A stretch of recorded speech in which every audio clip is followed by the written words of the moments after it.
the only thing really I had to like that could get me out of that hole was to sell my apartment. I did like 2 documentaries already, I think, on this, but my one of the things I told to them was they asked me like, oh, is what is the the thing that you learned the most from this? And I was like, I learned that the justice system is like completely messed up.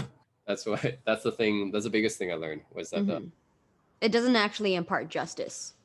yeah, and if you get lawyers to protect you, they don't actually protect you. They just suck up even more of your money.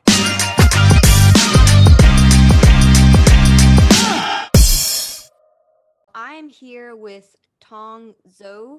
Tong is actually my friend. I don't know if I can claim that I got you into Bitcoin. I think you can actually. I think when I talked to all these other people about the about what happened, and then they asked me the same question, like, who got you into Bitcoin? It's like, oh, it was actually this girl who was a friend of my friends, and I think no, I do credit you for getting me into it. Knowing what I know now, I kind of regret it. Tong is here today because he is a victim of the Quadriga scandal. This news is still playing out today. For anyone who's been following the news, Quadriga was an exchange that lost $135 million in users' money. And the way that it lost people's monies is by the CEO dying basically. And so Tong, as a Canadian citizen, was using this Canadian exchange through no fault of his own, because it's hard to realize that you're in the middle of a scam if you're using a functioning exchange. Quadriga was actually becoming a very popular exchange in Canada right before the founder rug pulled everyone. And the way he rug pulled was by passing away. But he passed away under suspicious circumstances. Gerald Cotten had written his will in detail a month before his death. And so all of his money and rights went to his wife. And some people speculate that he and his wife are probably somewhere in the Bahamas or hidden somewhere outside of the purview of the Canadian government with $135 million in Bitcoin. So we're here with Tong, an untimely victim of this exchange hack, let's call it. Tong, welcome to the show. Tell us your story. My story is going back to the beginning. Of course, I think when I did met you, like I did know a little bit about Bitcoin, and I think I think I first found out about Bitcoin in like 2013 because it was on the news for going past $100 at that time, which is actually a big deal at the time. This was like 2013, and that's how I found out about it. And then I think it went up to like 700, 800 or something like that. Uh, Anyways, there was like a kind of a FOMO thing going on at the time, a bull run, and then what happened with Mount Gox, right? And then Mount Gox happened, which is actually very very similar to what happened to me to Quadriga. But that happened, and after that, I think people kind of got scared of Bitcoin for a while, so a few years. So it wasn't until 2017 that I met you, and then started talking Bitcoin again. Bitcoin was like going up like past $1,000 at the time. It was like right around 1,000, and then the whole year uh, I was pretty much getting in on it because like I didn't realize like how much FOMO people would have in 2017. And the crazy thing about it is like even now, like we have a bull run, right?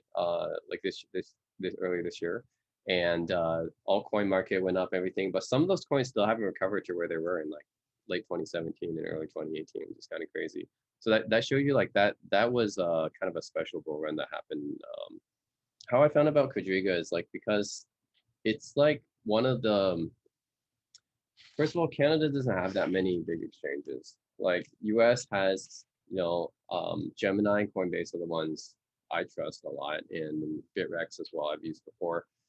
But Canada doesn't really have that many like reputable exchanges. Like we only have like small exchanges, and there's really only two big names that kind of pop up. It's like Quadriga and CoinSquare.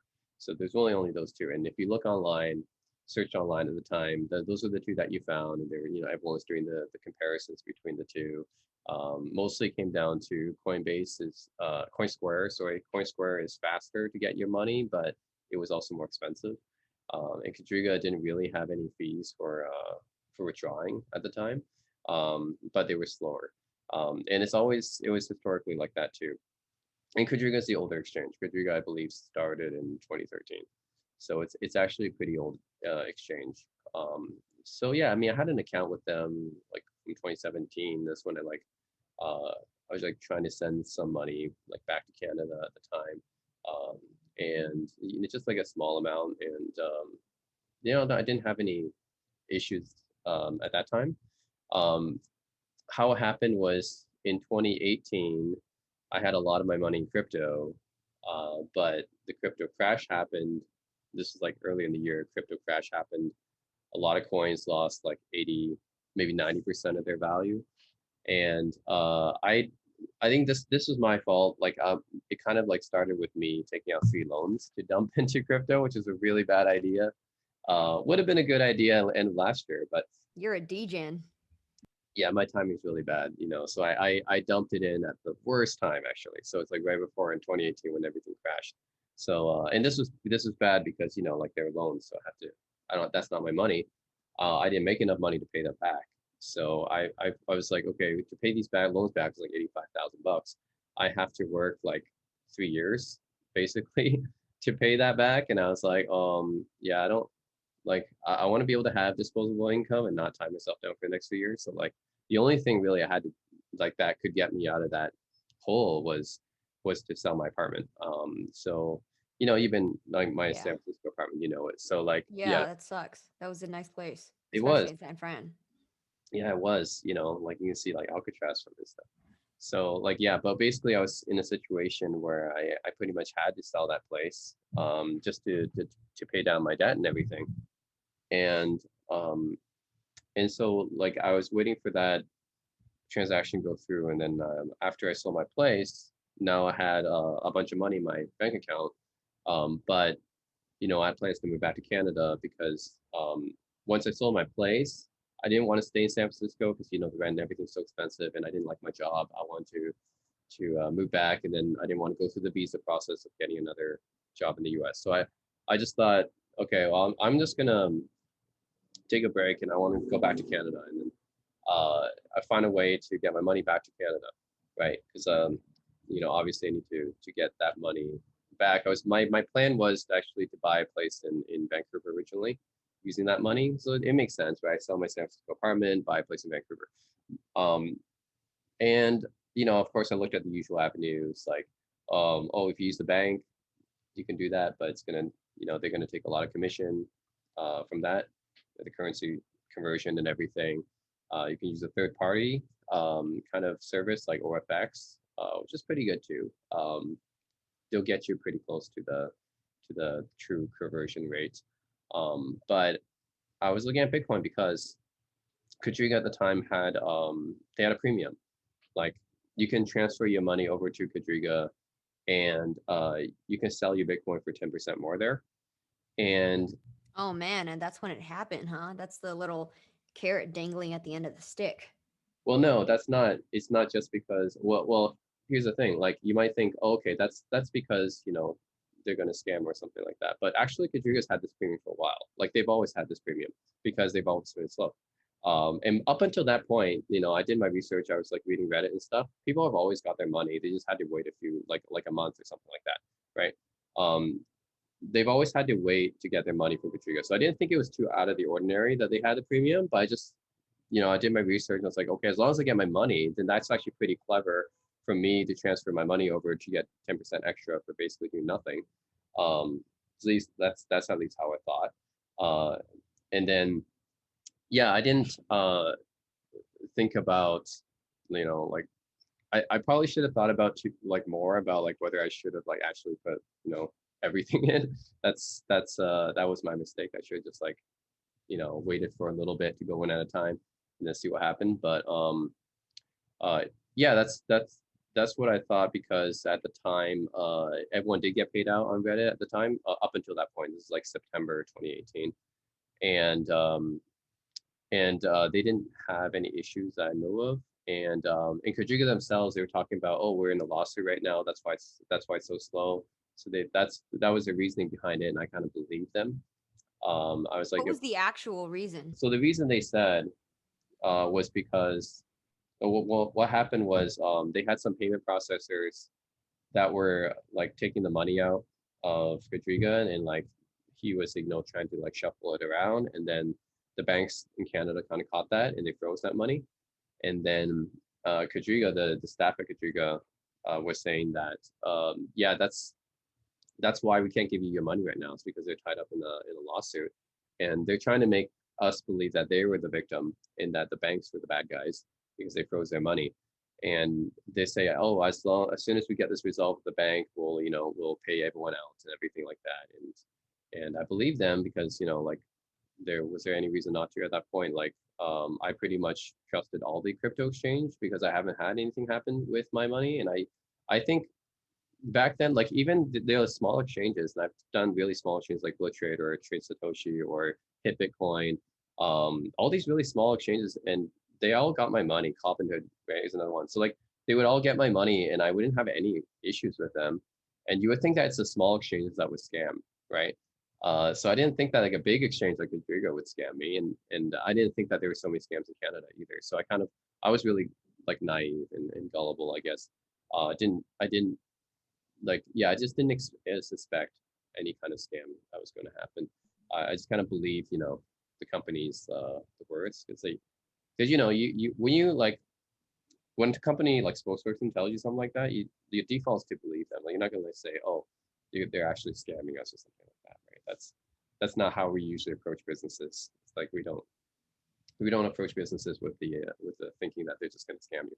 So yeah, I believe them. And then what happened was we didn't actually find out that Gerry Cotten was dead until January 14th, 2019, right? And he actually died in early December 3rd or 6th or something, 2018. So for over a month, they kept it secret. They kept it hidden.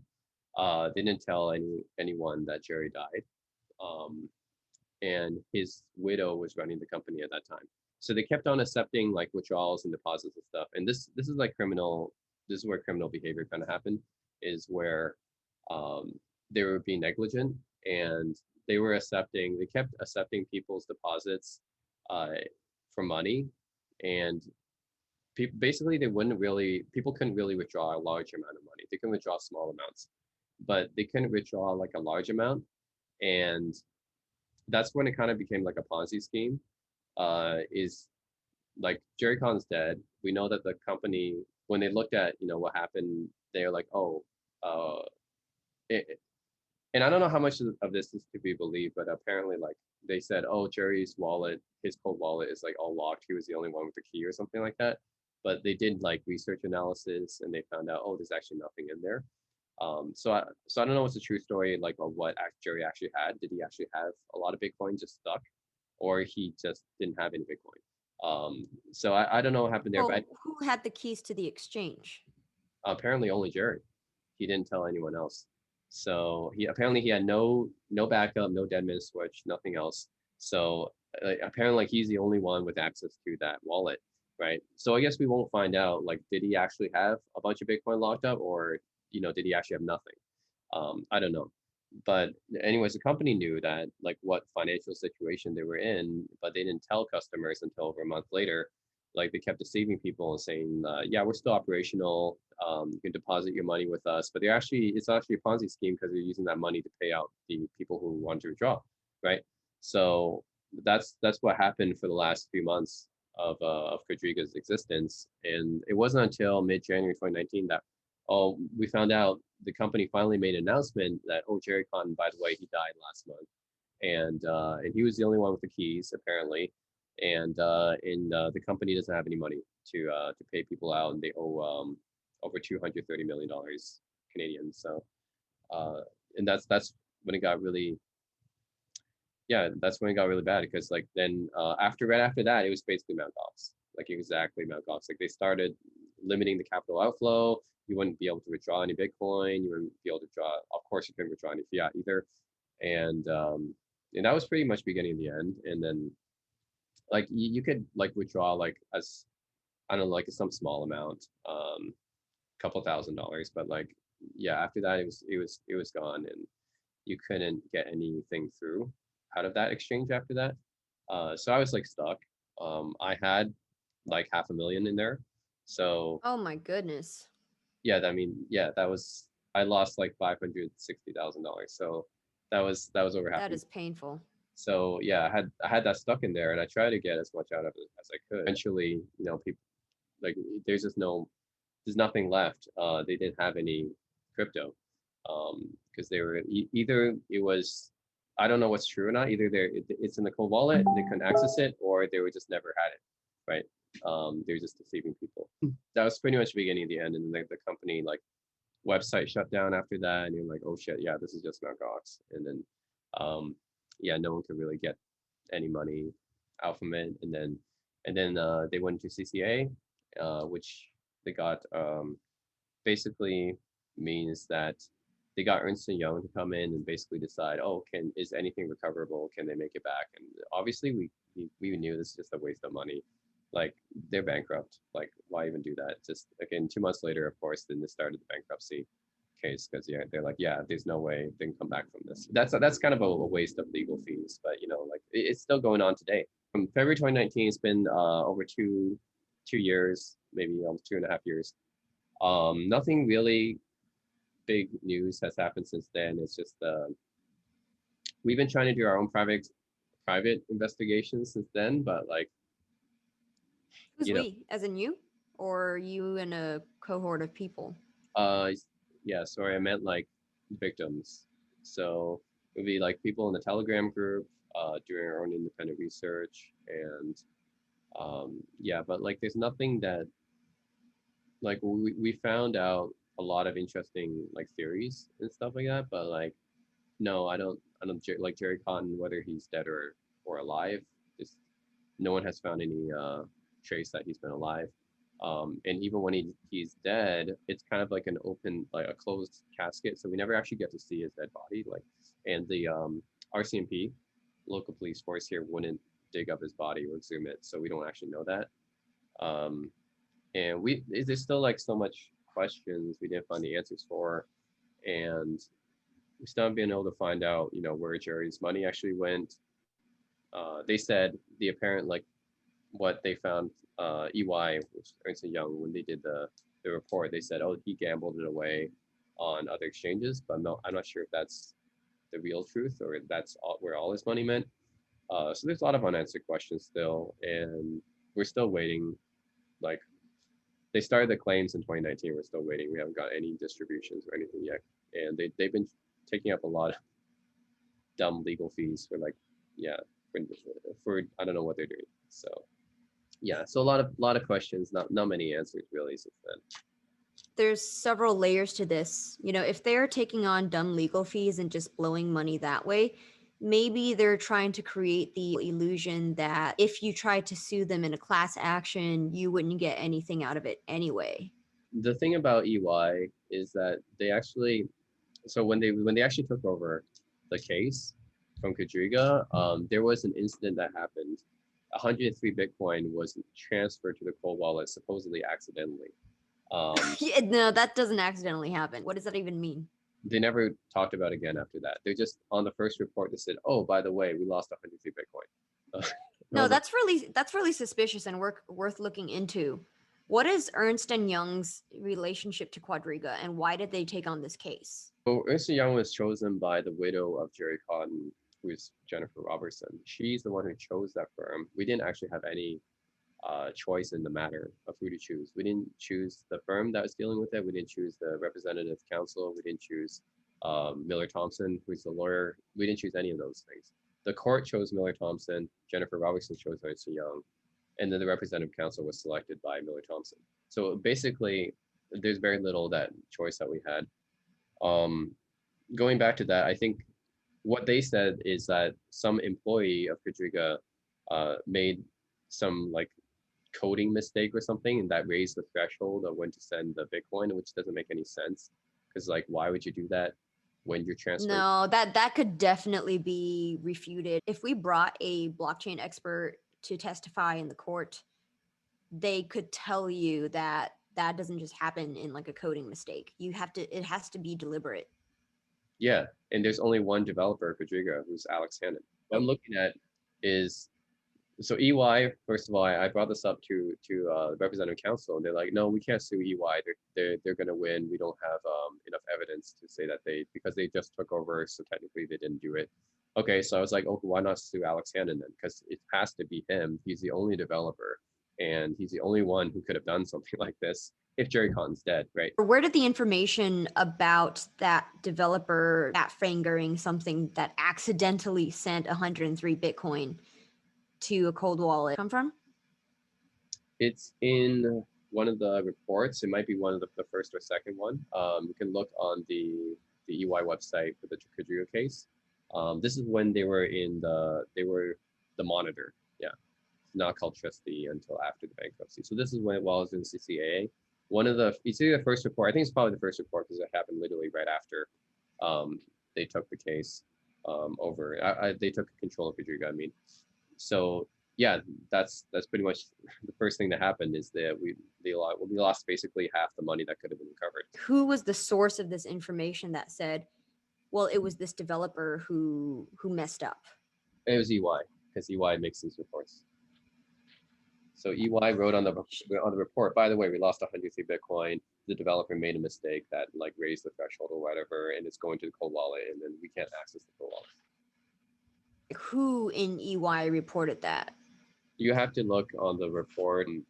So for EY, like what I think is happening is that Alex Hanna or developer or Jennifer Robertson, I think like EY is just naively believing these people when these people are probably criminals. Yeah. So I mean, if you look at Gerry Cotten's history, I mean, he was with Mike Patron, he's the co-founder of Quadriga. They've been doing scams for a while. Sure. This was all out in the Vanity Fair article that came out 2 years ago, I think. So, and this is basically the kind of research that we kind of dug up ourselves because, you know, the RCMP doesn't really care about this. So we dug up all this information ourselves from the investigation. Is if you go back, then Gerry Cotten actually, and Mike Patron, like, and Alex Hannon, these guys, like they were in cahoots for a while. Like they've been doing a lot of scams for a long time. But EY doesn't seem to know or care about this. So they just believe like whatever Jennifer Robertson or Alex Hannon or whatever tells them. Why don't they? That's extremely frustrating, especially for a reputable institution like that to just naively believe people at their word, because what they're doing is believing the guy with the machete and taking him at his word that he didn't murder someone. They're just taking these people at their word, and then they're actually even rewarding them for cooperating. And you know, Jennifer, the widow of Gerry Cotten, there's several suspicious things about her. So here's the thing about her. She changed her name 3 times before in the past, but she didn't change it when she married Gerry Cotten. And then apparently there was a will that Gerry Cotten wrote 2 weeks before his death that named Jennifer Robertson as the sole beneficiary of all the crypto assets after he died. This is 2 weeks before his death. So he did everything in the will, and then Jennifer Robertson would get all the crypto assets. Were they even in a relationship, or were they possibly just colleagues in a scam? Jennifer Robertson, who changed her name 3 times before when she married him, did not change her name right when she married. That's highly suspect. That's suspect, right? Yeah. Then if you go back to like the will thing, it's really weird because first of all, Jennifer Robertson is the only person who could have really known what happened to Gerry, right? Because they were on a trip to India together. The thing is, Jennifer Robertson is the only person who could have known the exact details of what happened to Gerry, right? She's the only other person that was with him. They traveled to India together, and Gerry, the story is that Gerry died in India from Crohn's disease. Then the story goes is that they went to the city in India, and then after I don't know what happened, but like in a few days after they arrived in the city, then Gerry like basically was feeling sick and he died within like 1 day. So yeah, I don't know like how much of that is believable. Jennifer Robertson is like the only person that could have known exact details of what happened to Gerry, because like According to story, they were in India a few days, and then Gerry got sick, and then he passed. He died like a day later, and that's not really like common with Crohn's disease. Like people with Crohn's disease don't just like die the next day. It's not like that lethal. It always it's extremely rare that they do that. So that's kind of suspicious, and I think when you look at all the other things that have come up since then, if you check the Reddits, um, Telegram group, it's just really suspicious because like yeah, people with Crohn's disease usually don't die like so suddenly.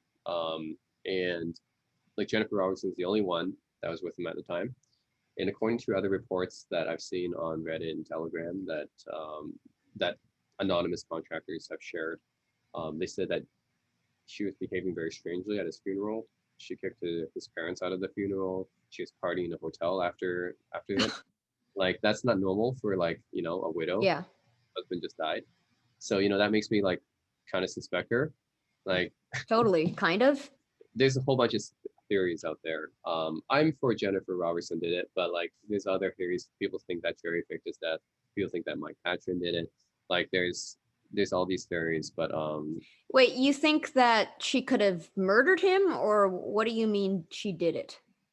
yeah, she could have murdered him. I mean, if you think Hmm. uh, Gerry left her everything in his will that was written 2 weeks before he died, and then he died really fast.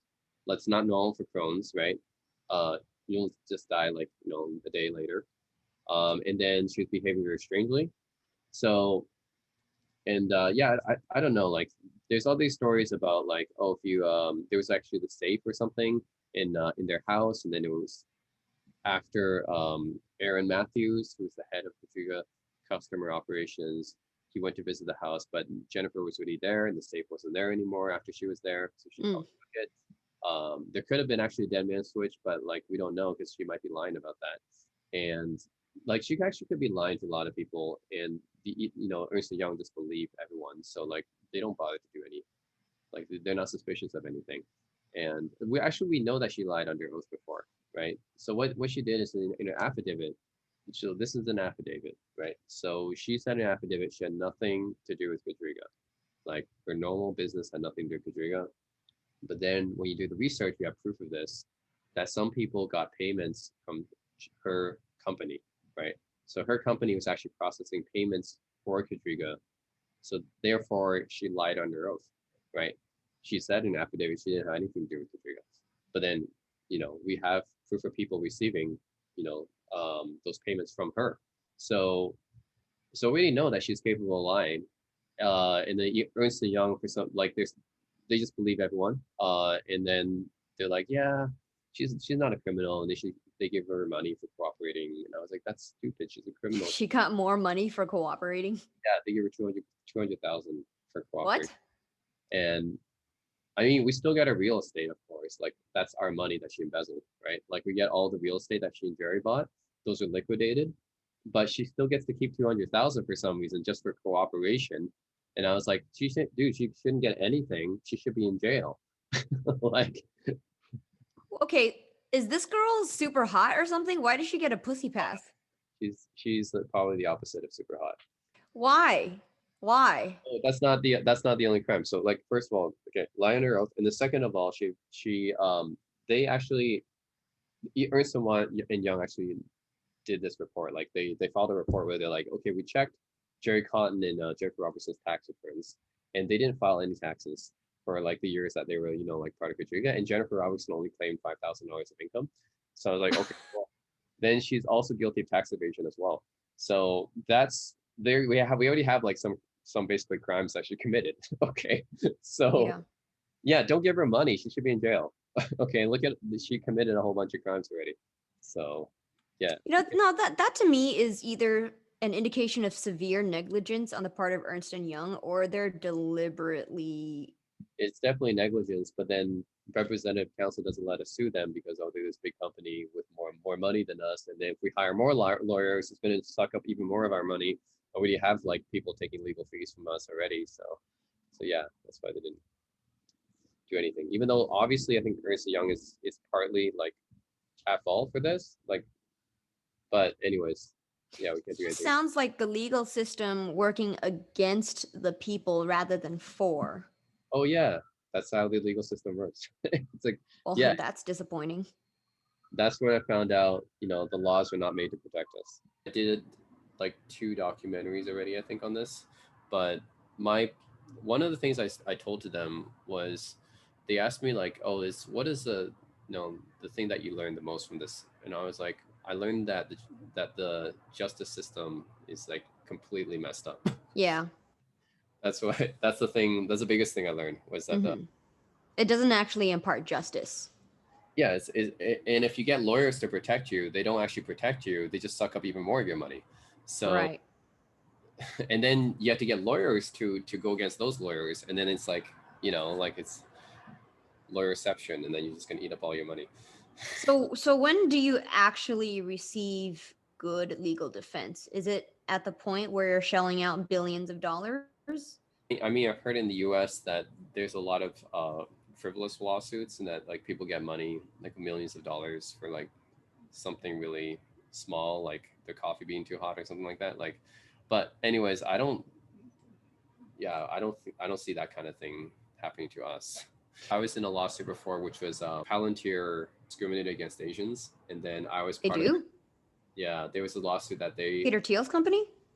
Yeah, so there was this lawsuit like a few years back that when doing their hiring practices, that they intentionally made the questions harder for Asian candidates, and Well, that's just called affirmative action. well, no, that is actually racism, right? You know, Harvard does this too in every Ivy League school. They create an asymmetric bias against Asians. Well, I'm not for any. I mean, that's discrimination. Affirmative action is kind of like that. So, but Mhm. yeah, I testify like, yeah, like the questions they gave me was like ridiculously hard for like a freshman, like fresh graduated person. So, anyways, So what, Palantir profiles you and then gives you harder questions before hiring you? yeah, for the interview process. Hmm. That was actually my first lawsuit, and then this. But anyways, this is the first one like I was like really like directly involved in because it affected me. 2 documentaries are coming out. When are they coming out and what are they covering? There's more than 2. That's just the Really? 2 I was involved in. There's other ones, and there's also this podcast that CBC did, which is the main broadcasting corporation here. They did one called Exit Scam, so you can look that up. And then I'm in 2 other documentaries. One's called Deadman Switch, and the other one's called Trust No One, and that should be coming out on Netflix sometime later. Yeah. That's going to be fun. That's probably the best way for you to achieve justice. I don't think you're going to get any material result out of this, in terms of getting your money back or, them actually finding out who the culprit was, but it will get the word out. Yeah, and that's the main reason why I did it. Like my family is like whole against like, why are you like putting yourself out on, like, you don't want to be infamous for this and stuff like that. And I was No, like, no, I don't care about it's typical Asian family.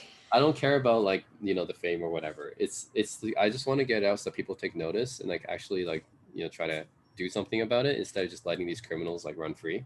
Hmm.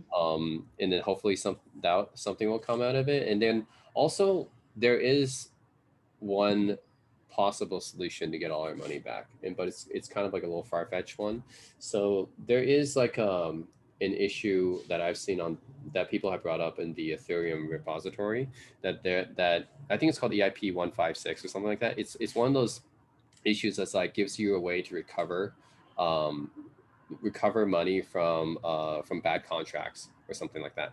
I don't know if you know too much about it, but like it's one of those EIP issues It's that because a metallic.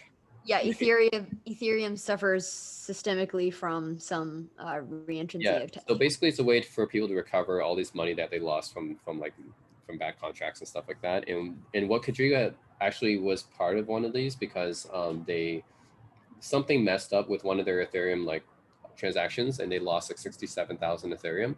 This was back in 2017. So that 67,000 Ethereum is like trapped right now, and like the only way to recover is for this, for I don't know, Ethereum 2.0 or whatever, but like something to implement this issue to resolve it. Well, I don't know if it's ever going to happen, because like anything dealing with Ethereum is always going to be controversial since the DAO fork, and like, but this is not even a hard fork or anything. It's just like implement like this other alternative token that can be redeemed for Ethereum. Was that a Vitalik proposal or was that a Gav Wood proposal? I think Because Vitalik, it's way back from 2016, so like yeah, it's been 5 years. I don't know. okay. I don't know if anyone's ever gonna like do it, but like that could be like a far fetched.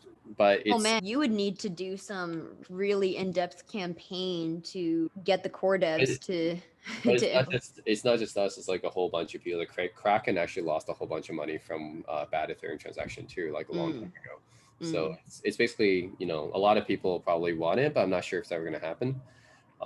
Yeah, But it's that's tough. pretty much that's pretty much the only way we'll ever get anything back, I like see. that, like in like any like substantial amount. You said that Cotton died. Was that in India when he died? Yeah. So, okay, that brings up a really interesting cross-border issue, which is, let's say if we find out that his, quote unquote wife actually murdered him while he was in a weakened state. I don't know how we would ever find that out though. They put Jennifer Robertson under a lie detector test. There's so many questions I have for her. What happened like the last few nights of India, the last moments of Jerry's life? I really like want to know the truth of what happened there. Does he actually have stuff in the cold wallet? Like we don't actually know because we only know what EY tells us, which is basically what Jennifer Robertson tells us, which we don't know if it's actual truth or not. Um, She sounds like an asshole because oh, she kicked his parents out of the funeral. oh yeah, she's a bitch. Yeah, but yeah, but yeah, there's so many like things I want to like. What wasn't Jerry safe? Because that was apparently gone by the time like people went to check their house. Did was there actually like a Deadman switch? What did you actually do at the funeral? Like there's so many questions. Um, It looks like she was in a rush to just stow away with all his material wealth as fast as she could. yeah, the thing is, even if she cooperated and say, okay, all our properties or whatever, yeah, you can liquidate all of them and stuff, but she could still be lying about actually having access to the crypto, right? So like maybe Jerry actually did leave her, some passcode or like unlock the cold wallet, and maybe she actually does have access to it, but she just lies about it. Like how would you be able to tell if she's lying or not if EY just believes everything she says? So like even if she said, oh, we can liquidate all our properties, it doesn't matter if she has access to like millions of dollars in crypto, and still she just could be hiding that, and we already know she's capable of lying. There's some chain analysis that you could do with looking at that 103 Bitcoin send to a cold wallet. And, if money ever goes out of that cold wallet, then Yeah, I think that's the addresses are all there on the Reddit actually, and you can see the 103 Bitcoin in that wallet. So the public addresses are there, but I'm wondering if there's like another address that people don't know about that maybe she has access to, because I just don't believe that she and Jerry never talked about access to his, private crypto or whatever when they were married. Like they travel the world, right? You look on their Instagram, they travel the world together and stuff. Like, do you believe that Jerry never ever told her like anything about his like private statue crypto or anything like that? Like, there has to be something that happened to the money, right? Like April 2018, the cold wallet was emptied. Okay, where did it go? Like that's what EY actually put in their report. They said, oh, April 2018, there's nothing in the cold wallet after that. What happened to that money? Right? Like, where did that money go? They're saying after April 2018, there's absolutely nothing in the cold wallet. And then, well, there's 103 Bitcoin now, but yeah, that's it. And one has to wonder, well, what happened to all the money before? let's take an alternative route right now, which is the theory that Jerry is in fact innocent and he actually died. And Jerry was also a victim. Let's say when Jerry started Quadriga, he actually wanted to run this like a legitimate exchange. On this timeline, at some point, he met a scammer, his wife. And as soon as she entered the picture, that's when things went south. So let's say he shared information about his exchange and certain keys that he had. And then she started manipulating him to write her into his will. And then later he caught sick and she was opportunistic and murdered him in India, where no one could find the body. Do you know when she entered Gerry's life? It was at least 2016 or ish, Hmm. maybe around there. You know, I'm not excluding the possibility that, you know, Gerry was trying to exit scam, because he did do scams before. But the thing that makes me believe that Gerry didn't do this, or that he was actually dead, like people ask me, oh, do you think Gerry's alive or dead? But I don't think he's alive. Reason why. So Aaron Matthews, the guy who's supposed to be the next CEO of Quadriga, according to the Reddit posts, and the guy was like head of customer support. Like he actually released all the chat logs he had with Gerry, and in the chat logs it said Gerry basically told him that he was going to hire new developers and he was going to make like a mobile site, things like that. Doesn't sound like things that someone would say if they're going to exit scam, and also like the timing, like it was literally at the bottom like of that kind of crypto bear market. So if you're going to exit scam, why would you exit right at the bottom? Like, wouldn't you be exiting in 2017 when it was like at all high? So I don't know. There's just the timing doesn't seem right to me. It seems a bit off. Also, the other thing is about the trip, the India trip. It was actually Jennifer's idea. Jennifer wanted to go to India, not Gerry. Um, Right. judging Or from she could murder him. yeah, judging from the chat log. But no, I don't know exactly. Yeah, when they met. Also, like Mike Patron and Gerry split around 2016, so I think that could be the right date for it. It's like somewhere around there. Previously, before, and Mike Patron could also be someone you can look into. But for me, I mean, he's also like I don't. You shouldn't trust any of his words either. He came into the Telegram chat several times to talk about it before, and he has a criminal record. Um, but I don't know. It seems like he didn't really contact with Gerry, and Gerry never ever talked about him really after the split in 2016. And the split was apparently something related to that IPO that was happening around that time. What And IPO? Kajiri was going to be the first crypto exchange to IPO. This was back in 2016.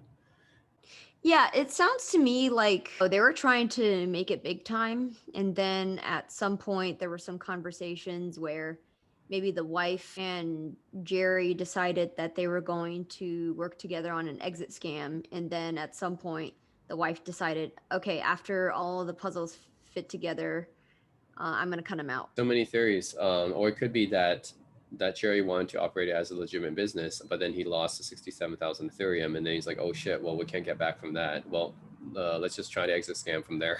And then you'll notice the timeline is like the Ethereum incident happened late 2017, so it wasn't really long after that that they basically ran out of money. Um, so it could have been that was basically pushed him towards the exit scam thing. Um, I mean, so many different theories, hard to know. Uh, Mm-hmm. it's crazy though because it started in 2013, and I was like, this exchange was going on for 5 years. That's a long time for crypto That is a exchange. long time. And then I was like, oh well, you know. And usually when you think about something operating for a long time, you think, oh, they must be trustworthy than something that's been operating for a short time. Yeah. So yeah, that's one of the things that made me trust them more. It's like, but that ended up not to be that ended up being the worst timing for me. I'm sorry for that. Still goes on all the time. The thing about crypto Yeah. is like there's only a few exchanges I really like can 100% kind of trust is like the regulated ones, right? The ones that are FDIC sort of FDIC covered, Coinbase, Gemini, Bitrex, I guess. Binance is also like these are just they're big enough that I would see like they aren't really a scam. They're not going to rug pull you. Yeah, but it still happens all the time. You hear on the news, crypto scams Yeah. everywhere. That's the thing about this industry is like you got to tread carefully because it's unregulated. And recently, there was another South Africa scam. Two brothers that operated a South African exchange. Be careful out there. Well, I think ICOs are like those were like the easiest, and I like invested a bunch of money into that and lost all of it basically. It's like anyone can make an ICO. They just like, oh, you just make a white paper, make a nice website, and then create a bunch of coins, and then yeah, get people to invest in the coins, and then after after the coins go out, they're basically worth nothing. They just take their money and run after that. Yeah. So, you know, that those kind of scams are pretty common. You keep in mind that this is like not, it's not the same scenario as like just keeping it in a cold wallet. This is because I want to cash out, right? So at some point, if you want to cash out, you have to go to an exchange. You can't just keep it, you know, on a ledger. So it was kind of, you know, unavoidable in that sense that you have to have an off ramp, right? And the off ramp is basically where they scam you. How come you couldn't use Coinbase or Gemini? I believe they are international. And they weren't at the time. Oh, at the time, I At the see. time, they were not. At the time, it was only Quadriga and Coinsquare, basically. And by the Mm. way, there were three other Canadian crypto exchanges that went under around the same time. It was like Einsteinium, Cryptopia, Crypsia, and Easy Bitcoin. Like basically, 80% of Canadian crypto exchanges were all scams. So I had like a Jeez. 1 in 5 chance of choosing the one that wasn't, which is basically just like ShakePay now, because even Coinsquare has issues. The only legitimate exchange is ShakePay. No, it's actually Kraken. ShakePay is Oh. like it's okay just for like an off ramp, but it's not really like a, you know, an exchange where Hmm. you can actively trade. So I would, but there's like a lot more crypto exchanges in Canada now, just not with as much volume. But I think Kraken is the one that most people just go to now, and Kraken is a U.S. exchange, so it's fairly trustable. It's been there for a while. I trust Kraken. I think Yeah, they're legit. yeah, yeah. But you know, back then I didn't really have any options. That was just bad timing then. Really bad timing. It was just during a 4 month window where it could have happened too. Wrong exchange at the wrong time, literally. Thank you for sharing, Tong. Your hard lesson learned is somebody else's saving grace. The takeaway, guys, from this episode and from Tong's story is not your keys, not your coin. Keep your money in cold storage. And if you do have money that you want to play with, make sure it's nothing more than you can lose. And if you want to get in on those juicy, juicy crypto gains, just make sure you know of the risks.